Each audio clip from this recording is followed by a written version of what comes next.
2013 में last time हम जीते थे ICC trophy, champions trophy. Dhoni के बाद फिर नहीं जीते।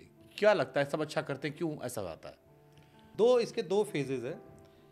बहुत सारे आईसीसी टूर्नामेंट आप देखेंगे तो आईपीएल के जस्ट बाद भी होते हैं। तो आईपीएल एक बहुत ही थकाऊ टूर्नामेंट है। अगर आप देखोगे ना तो आईपीएल में प्लेयर थक जाते हैं। दूसरा मुझे लगता है कि जो प्रेशर हैंडलिंग होता है आईसीसी टूर्नामेंट्स का, जैसे अभी हमने लास्ट वर्ल्ड कप हारा, इतनी अच्छी टीम होके अहमदाबाद में हम हार गए। तो कहीं ना कहीं जब वो नॉकआउट, अब आप देखोगे तो सब नॉकआउट मुकाबले में हम हारते हैं।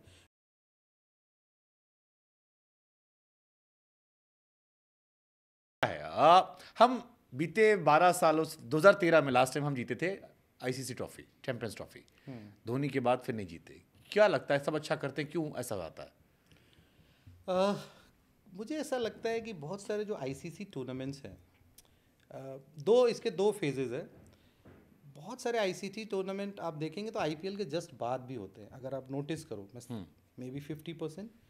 तो आईपीएल एक बहुत ही थकाऊ टूर्नामेंट है। अगर आप देखोगे ना तो आईपीएल में प्लेयर थक जाते हैं। आप आज मैच खेल रहे हो, फिर सुबह आपको दूसरी फ्लाइट पकड़नी है दोपहर को, फिर एक दिन प्रैक्टिस करोगे।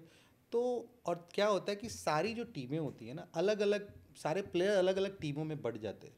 तो जो कॉम्बिनेशन होता है ना, वो मे भी शायद नहीं बनता है, क्योंकि क्रिकेट सिर्फ टैलेंट या बोलते हैं ना स्किल का गेम नहीं है। बट उनका भी तो पैट कमिंस और स्टार्क हमारे एक टीम में खेल नहीं, रहा लेकिन है। इंडिया के तो सारे खेलते हैं, उसमें थोड़े बहुत कम खेलते हैं। हाँ। इंडिया के तो सारे खेलते हैं।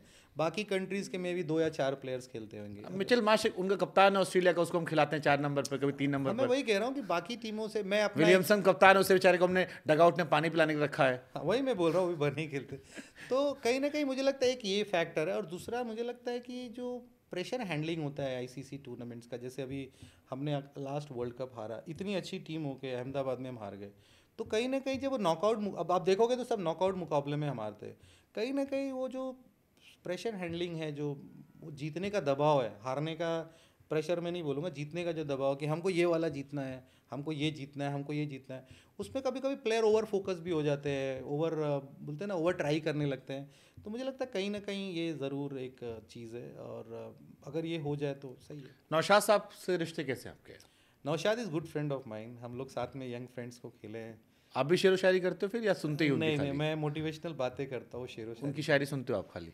नहीं, खाली आप लोग के थ्रू सुन लेता हूँ। मैं एक्चुअली टीवी इंटरनेट से बहुत दूर रहता हूँ, क्योंकि मैं सुबह, आपको बताया मेरी जर्नी, 8-9 घंटे में ग्राउंड पे रहता हूँ, और शाम को आते आते थक जाता हूँ। मैंने सुना उनको भी किसी ने हिट किया था कभी कि इतना ही करना, अपने बच्चों को बना दो।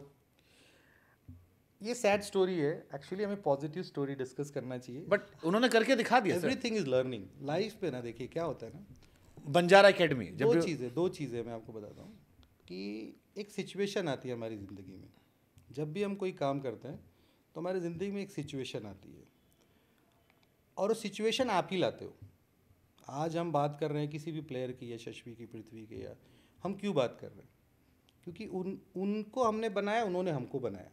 मेरे को एक बार एक मीडिया वाले ने बोला कि आपने यशस्वी को बनाया है और आपने पृथ्वी को बनाया। मैंने बोला क्या पता उन लोग ने भी मुझे बनाया हो। तो हम अपने ज़िंदगी में ना एक स्टेज पे आते हैं, जब भी हम कोई काम करते हैं एक सिचुएशन आता है। अब उस सिचुएशन से लड़ना है या जीतना है, आपके ऊपर है। तो आज आप नौशाद की बात कर रहे हो, तो किसी प्लेयर ने उनको ताना मारा था, मुझे पता है वो प्लेयर कौन है, उन्होंने मुझे बताया भी था ये चीज़। अगर वो ताना नहीं मारता तो आपको लगता है सरफराज और मुशीर बन पाते? आप मुझे बताइए। हाँ, उनके फादर ने फिर उसको लेके तपस्या। आप मुझे बताइए, आपने बहुत सारे लोगों का किया है। आप मेरे सवाल का जवाब दीजिए। अगर आपको कोई डीपली हर्ट नहीं करेगा तो आप वो एफर्ट डालोगे? शायद कम डालोगे। शायद कम आप डालोगे। सेटिस्फाइड हो जाओगे कि चल भाई ये लड़का कर रहा है। तो वो सिचुएशन आई और उसने उस सिचुएशन को के लिए लड़ा, और आज वो जीता, तो आई प्राउड ऑफ हिम।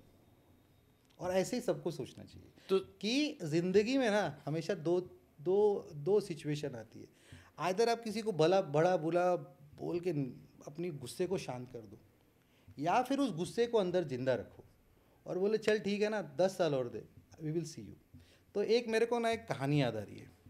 एक महात्मा गांधी से किसी ने सवाल पूछा कि गांधी जी, आप अहिंसा के पुजारी हो, आपको गुस्सा नहीं आता है? मैंने किसी बुक में पढ़ा है। तो गांधी जी ने बोला कि नहीं, मुझे बहुत गुस्सा आता है। तो बोले हमको तो कोई पता ही नहीं चला गुस्सा क्यों, हमारे आसपास रहते हो, दिखता ही नहीं। तो उन्होंने बड़ी अच्छी बात उस बुक में लिखी थी कि मुझे बहुत गुस्सा आया था जब अंग्रेज़ों ने मुझे ट्रेन से निकाल के फेंक दिया था, क्योंकि मेरे पास फर्स्ट क्लास का टिकट था, मैं टिकट लेस नहीं था, और मुझे इन्होंने फेंक दिया। उस दिन ना मुझे जो गुस्सा है ना, उसके वजह से अंग्रेज़ों को मैंने डिसाइड किया कि इंडिया से उठा के फेंक दूंगा। तो गुस्से को ना अपनी ताकत में बदलो। अगर आपके साथ ऐसा कुछ होता है तो उसको भूलो मत, लेकिन उससे सीखो और आगे बढ़ो। That's it.